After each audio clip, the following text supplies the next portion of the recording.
नमस्कार दोस्तों, आप सब कैसे हैं? उम्मीद करता हूं आप सब बहुत अच्छे होंगे। आज भारत में ना जाने इतने लोग हैं जो पढ़ाई को इतनी ज़्यादा मान्यता देते हैं, जैसे मानो उनको लगता है पढ़ाई के बिना कुछ हो ही नहीं सकता। तो आज जितने भी माता पिता, भाई बहनें और मेरे दोस्त अगर मेरे वीडियो देख रहे, तो उन सबसे मेरा एक ही सवाल है कि यूट्यूब इंडिया में क्यों नहीं लॉन्च हुआ? व्हाट्सअप, फेसबुक, इंस्टाग्राम, जितने भी बड़े बड़े कंपनी, टेस्ला, इस सारे इंडिया में क्यों नहीं लॉन्च हुआ? इसका जवाब है आपके पास? नहीं। चलो मैं बताता हूँ। क्योंकि हमारा इंडियन एजुकेशन सिस्टम आज इतना ख़राब हो चुका है कि लोगों को नज़र ही नहीं आ रहा है। हर सुबह करोड़ों बच्चे स्कूल कॉलेज जा रहे हैं और जाने के बाद फिर से रिटर्न आके पढ़ाई कर रहे, कोचिंग जा रहे हैं और 8-8 घंटा, 9-9 घंटा पढ़ाई करने के बाद फिर घर में होमवर्क करते। और कोई एक बच्चा अगर उठ के बोल दे, पिताजी मुझे पढ़ाई नहीं करना, मुझे कुछ नया करना है, मुझे बिजनेसमैन बनना है, मैं ऐप बनाना चाहूँगा, तो वहाँ पे अपने पिताजी चप्पल उठा के उनको मारते होंगे, डांटते होंगे, नहीं तो बताते होंगे ये तेरा पढ़ाई करने की उम्र है या काम करने की उम्र है, चल जा, तेरे पिताजी ने कुछ नहीं कर पाया, तू भी कुछ नहीं कर पाएगा। मगर यकीन मानिए, हर बच्चा जन्म लेता है जीनियस होके, हर बच्चे को भगवान समान बनाता है, फ़र्क सिर्फ सोचने का होता है। आपने मार्क जुकरबर्ग के बारे में सुने होंगे, ऑब्वियसली आप सुने, जिन्होंने 10th की उम्र में ही एक ऐप बना डाली थी। कि क्या वो इंसान नहीं है? जरूर वो भी इंसान है, उनमें भी फ़र्क है। तो फ़र्क सिर्फ सोचने का है। अब आप खुद की अंतर की बात सुने। आप 84 लाख योनियों का भटकने के बाद जन्म लिए, इसलिए नहीं कि 10 से 15 हज़ार सैलरी में जैसे भी खा लो वैसे भी रह लो। नहीं मेरे दोस्त, आप जीवन काटने के लिए नहीं। हाँ चलो मान लिया पढ़ाई सबसे इम्पोर्टेंट है, मगर एक छोटा सा एग्जाम्पल बता सकते हो जो पढ़ाई करने के बाद, एक स्कूल में अच्छा मार्क लाने के बाद वो दुनिया में कामयाब बन चुका है, बहुत अमीर बन चुका है? नहीं दोस्त, नंबर 1 नहीं बन पाया।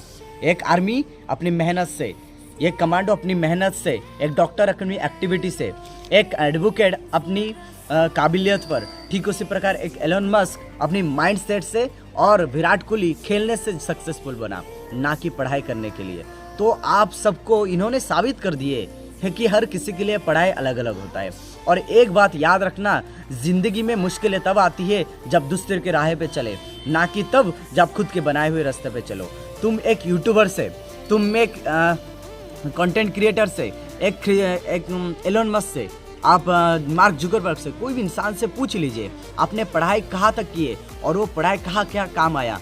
उनका जवाब होगा हमने स्कूल नहीं गए, हम पढ़ाई नहीं गए, और गए भी होंगे तो हमने छोड़ दिए। जब हमको पता चला स्कूल में पढ़ाई करने के बाद हम कुछ नहीं कर सकते, तब उन्होंने पढ़ाई छोड़ दी है। क्योंकि उनके रास्ते, उनके मंजिलें उनको साफ साफ नज़र आ रहा था कि वो जिस रास्ते पे चल रहे हैं वो रास्ता एक दिन उनको मुकाम तक पहुंचाएगा और वो पूरा इतिहास से लिखेंगे। तो आज मैं आपको मेरी एक्सपीरियंस से बताता हूँ। आप पढ़ाई करने के बाद, नौकरी करने के बाद, आप एक नौकरी तो पा सकते जरूर, मगर वो नौकरी करने के बाद अपनी जीवन को बर्बाद करेंगे। आज के समय पे आप एक छोटा सा एग्जाम्पल एनालिसिस कर लीजिए। जितने भी लोग हैं वो लोग कितने पढ़ाई किए हैं और पढ़ाई करने के बाद उन्होंने लोग क्या क्या अचीव किए हैं। मेरे दोस्त, क्या वो सब कुछ आप अचीव कर सकते हैं? आपको पता चलेगा कि 15 से 20 हज़ार सैलरी में वो कैसे चल रहे, कैसे रह रहे, उनकी परेशानी है क्या है, वो सब आपको पता चलेगा। आप दूसरों के फेल्योर से, एक्सपीरियंस से सीखो, आपको समय मिलेगा कुछ बेहतर करने के लिए। ज़िंदगी वही देती है जिसकी आप काबिल बनो, लायक हो। इसलिए काबिल बनना चाहिए, लायक बनना चाहिए। जैसा करोगे वैसा ही तो मिलेगा। आप आम की पेड़ लगाओगे थोड़ी ना आपको सेब मिलेगा। याद रखना, ज़िंदगी सिर्फ आपको खेलने के लिए, पढ़ाई करने के लिए नहीं बोला। ज़िंदगी आपको एक मौका देती है कामयाब बनने का। हजारों रास्ते दिखाते हैं, लाखों रास्ते दिखाते हैं, कोई एक रास्ता चुन लो जो रास्ता आपको पसंद है और उस रास्ते पे आप कामयाब बनो। चलो इतिहास रच दो। मगर आप क्या करते हैं, एक किताब पढ़ते हैं, एक किताब रटने लगते हैं, 1870 में क्या, 1850 में क्या हुआ, मगर वो कुछ भी आपको काम नहीं देता। कोई आपको पूछा है? कोई भी आपको पूछे नहीं। यह है सच्चाई मेरे दोस्त। याद रखना, आज आप बीते हुए कल को पढ़ रहे, कुछ नया नहीं पढ़ रहे, तो आप कैसे आगे जा पाएंगे? कुछ भी आगे नहीं चल पाएंगे। आप एक मायावी एजुकेशन सिस्टम में फंसे हुए। लोग कहते हैं ग्रामर पढ़ो, इंग्लिश सीख जाओगे। अरे छोड़ो, ये लोग टीचर की धंधा है, टीचरों का धंधा है। पढ़ने से थोड़ी ना, ग्रामर प्रैक्टिस करने के बाद आपको इंग्लिश सीखोगे। अरे इंग्लिश सीखना चाहते हो तो जब वहाँ पे रहो जहाँ पे इंग्लिश पढ़ते हैं, इंग्लिश कहते हैं, इंग्लिश से बातें करते हैं। आप रटने से इंग्लिश नहीं सीखते हैं। आपको बचपन में कोई हिंदी नहीं सिखाया, क्या आप हिंदी नहीं सीख पाए ना? तो हर चीज़ का सीखने का तरीका अलग अलग है। आप वहाँ पे रहो जहाँ पे इंग्लिश बोलते हैं, आप उस माहौल पे रहो जिस माहौल पे इंग्लिश बोलते हैं, आप ऑटोमेटिकली ये तो टीचरों का धंधा है, देते रहो हजारों पैसे, लेकिन मैं आपको पूरी विस्तार में बताता हूँ कैसे नौकरी खतरे में है और आप लोग कैसे फंस गए हो। दोस्तों, हमारे गवर्नमेंट स्कूल की सबसे बड़ी डार्क साइड क्या है पता है? लालच। जी हाँ, लालच। हमारे इंडियंस पेरेंट आज भी अपने बच्चे को पढ़ाते हैं गवर्नमेंट स्कूल में। कहीं ना कहीं उनको लगता है किसी भी तरह गवर्नमेंट से कुछ ना कुछ मदद मिलेगा, कभी की कपड़े में, कभी स्कूल में साइकिल मिलेगा। तो ये सारे, कभी कभी तो राशन भी देते हैं, हर फ्राइडे को अंडे देते हैं।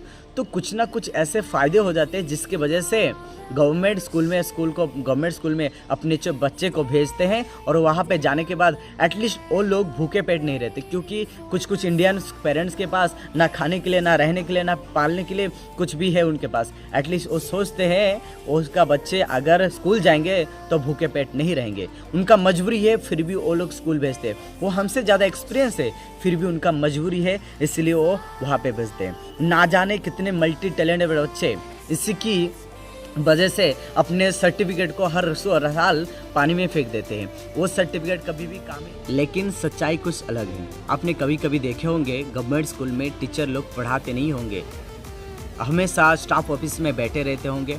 कभी कभी अगर क्लास में जाते होंगे तो टीचर लोग पढ़ाते नहीं, मौज मस्ती करते, और वो बच्चा सोचता है ये टीचर कितनी अच्छा है जो हमें इतना मौज मस्ती करवाता है, लेकिन वो अपनी गोल्डन एज से दूर होते जा रहे हैं। तो मेरे दोस्त, सच्चाई ये नहीं है। आपको पता होगा, आपने देखे भी होंगे, कभी भी कोई गवर्नमेंट टीचर के बच्चे कोई गवर्नमेंट स्कूल में नहीं पढ़ते, क्योंकि उनको पता है उनके वैसे बेटे कैसे सक्सेस बनेंगे। वो लोग अपने बेटे को हायर स्कूल में पढ़ाते, क्योंकि उनको पता है उनका बेटा ऐसे गवर्नमेंट स्कूल में सक्सेस नहीं पढ़ेंगे, जहाँ पे महत्व तो सिर्फ पढ़ाई को दिया जाता है, ना स्किल को दिया जाता है। तो मेरे दोस्त, ना जाने कितने मल्टी टैलेंटेड बच्चे इसी की शिकार बनते हैं और अपने सर्टिफिकेट को पानी में फेंक देते हैं।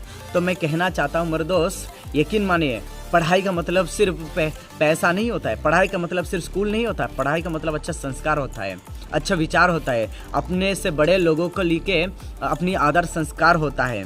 तो पढ़ाई का असली मतलब अपने एक बेटे को, एक लड़के को, एक स्टूडेंट को प्रिपेयर करना होता है कि वो हर जीवन में, हर मुश्किल में अपने आप को स्टैंड कर पाए। लेकिन उसको पता ही नहीं स्कूल में, हमारे स्कूल में कैसे कमाया जाता है, कैसे बिजनेस किया जाता है, कैसे बिजनेसमैन बना जाता है, कैसे ये चीज़ किया जाता है, अपने लाइफ को कैसे मेंटेन करे, एक कुछ नहीं सिखाया जाता है वहाँ पे, सिखाया कुछ नहीं जाता है, सिर्फ अपने। सबसे मुश्किल की बात तो तब होता है जब एक लड़का पढ़ाई कंप्लीट करने के बाद 20 साल के बाद एक नौकरी ढूंढता है, नौकरी नहीं मिलता है। सब वो सीखता है, तब वो समझता है कि मैंने अपनी 20 साल कहाँ बर्बाद कर दिए। तो मैं बताना चाहता हूँ मेरे दोस्तों, इसी की वजह से मैं पहले भी बोल चुका हूँ, ना जाने कितने सर्टिफिकेट वो लोग पानी में फेंक देते हैं। तो एक चीज़ आपको बताना चाहता हूँ, पढ़ाई को मैं मानता हूँ, पढ़ाई को मैं बहुत आगे मानता हूँ, मगर पढ़ाई का मतलब ये नहीं नौकरी पाना। पढ़ाई का मतलब होता है स्किल को डेवलप करना। और इसी की वजह से मेरे दोस्त, कितने लोग मल्टी टैलेंटेड बच्चे अपने सपने को बर्बाद कर दिए, अपने करियर को बर्बाद कर दिए। तो इसलिए उनको बताना चाहता हूँ मेरे दोस्त, a single sheet of paper can not decide my future. एक पेपर आपका फ्यूचर कभी डिसाइड नहीं कर सकता।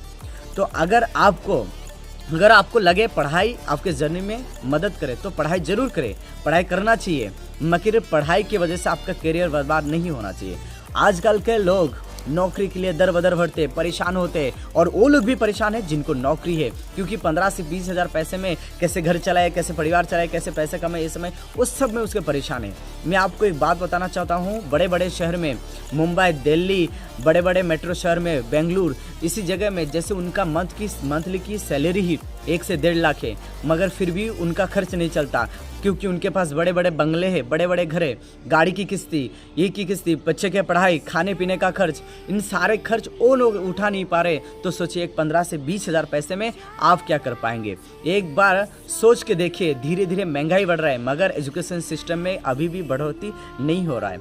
मैं अगर आपको बोल दूँ, जाओ 1 करोड़ की, आप एक करोड़ की बंगला खरीदो, 10-15 लाख का, 20-50 लाख का गाड़ी खरीदो, क्या आप कर सकते हो? नहीं कर सकते। आपकी पूरी उम्र लग जाएगा, आपका पसीना छूट जाएगा, फिर भी आप नहीं खरीद सकते। आपका जितने भी मंथली सैलरी है, उस सैलरी को आप 20 से 30 साल काउंट कर दिए, फिर भी वो आप चीज़ हासिल नहीं कर सकते। और आप बोलोगे, सर हमें तो नौकरी मिल रहा है, आप तो करोड़ों की बात बता रहे हैं। तो मैं वहाँ पे बताना चाहता हूँ, कहाँ गया आपका 20 साल का पढ़ाई, कहाँ गए वो मोटिवेशन जो आप छोटे वक्त थे जब बोलते थे सर मुझे ये करना है, मुझे वो बनना है, कहाँ गया वो मोटिवेशन। आप कुछ नया नहीं सीख रहे। आप ऐसा एक टेक्नोलॉजी वाला ज़माने में हो जहाँ पे तुरंत चुटकियों में काम बनता है। आपको नया सीखना है मगर आप नया नहीं सीख रहे, आप रिपीटेशन सिलेबस सीख रहे हैं जो आपका पीढ़ी दर पीढ़ी में सीखता है। आपके बेटे सीखते हैं, आप सीख रहे हो, आपके बेटे भी सीखेंगे। तो मेरे दोस्त ये सीख के आप कामयाब नहीं बन सकते। और एक सबसे बड़ी बात आपको बताना चाहता हूँ, सुन के आपको हैरानी होगा कि गूगल और अमेज़न लगभग 27,000 और 12,000 वर्कर को एम्प्लॉय को निकाल दिए, क्योंकि वहाँ पे उनके जगह में वो लोग AI रोबोट लाए। क्यों नहीं लाएंगे? जब 10,000 लोगों का काम एक AI रोबोट करेगा इतनी कम समय में, कम पैसे में, तो ऑब्वियसली वो लाएंगे ना। तो मेरे दोस्त क्या बताना चाहता हूँ, 2020 अभी 20 से 25 चल रहा है, 30 से 35 आने के तक ये ज़माना पूरा बदल जाएगा। टेक्नोलॉजी वाला समय आ जाएगा जब आपको नौकरी नहीं मिलेगा। तो ये सारे यूट्यूब, ये सारे फेसबुक, इंस्टाग्राम हमारे यहाँ नहीं, इंडिया में नहीं, अमेरिका में लॉन्च हुआ, क्योंकि वहाँ में फोकस पढ़ाई पे नहीं स्किल पे किया जाता है। इसलिए दोस्तों इंडिया में यूट्यूब लॉन्च नहीं है, वहाँ यूट्यूब लॉन्च हुआ अमेरिका में। तो ये सब में जितने भी बातें बताए ये आप नहीं समझोगे, ये कौन समझेगा जो एक कंडीशन से आगे जाके आए हैं। मेरे दोस्त, अगर पढ़ाई सबसे अच्छा होता, अगर पढ़ाई से करियर बहुत अच्छा बना जाता तो दुनिया के सबसे अमीर इंसान एक टीचर बनते, मगर टीचर नहीं, अमीर इंसान एलन मस्क है। तो मेरे दोस्तों ऐसे ही आप अपने जीवन को बर्बाद नहीं करना चाहिए। आप सोचोगे सर ये सारा कुछ करना बहुत मुश्किल नहीं, मुश्किल नहीं है, ये भी इम्पॉसिबल नहीं, ये भी पॉसिबल है। अगर आप चाहोगे पॉसिबल हो सकता है। तो मैं एजुकेशन सिस्टम को ख़राब नहीं बोल रहा हूँ, मैं बताना चाहता हूँ एजुकेशन सिस्टम को और बेहतर करना चाहिए। हमारा सिस्टम को फोकस करना चाहिए स्किल के ऊपर, ना कि पढ़ाई के ऊपर। इसीलिए मैं आप सबको बताना चाहता हूँ दोस्तों, ये जितने भी मैं बातें बताया इसमें परेशान होने की बात नहीं। आपको सिर्फ एक चीज़ याद रखना है, आप जीवन में हर कुछ चाहते हैं, हर जो सपना आपने बनाए वो सपना पूरा हो सकता है आप अगर अपने ऊपर विश्वास कर सकते हैं। आपको जो भी रास्ता पसंद हो, आपको जो भी काम करना है वो सब करिए।